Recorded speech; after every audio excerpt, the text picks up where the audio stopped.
Hello, my name is Herb, and I'm a former founder and CEO of food companies, specifically food manufacturing companies in the United States. I have taken the companies from capital raise all the way through exit sales, and it was over a period of 25 years. So what you're getting with me is hands-on experience in starting a company, including all the aspects, human resources, financial structure, etc.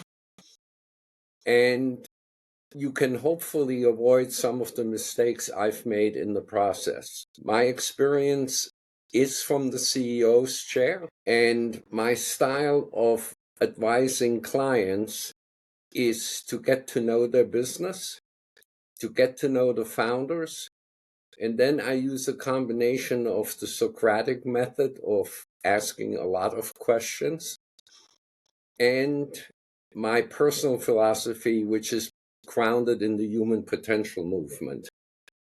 That would be somebody like Tony Robbins, who was probably the most well-known representative of that. So if you're planning on any food-related or other manufacturing type startup, feel free to reach out for an initial cost-free consultation to see if I can bring some value to your project.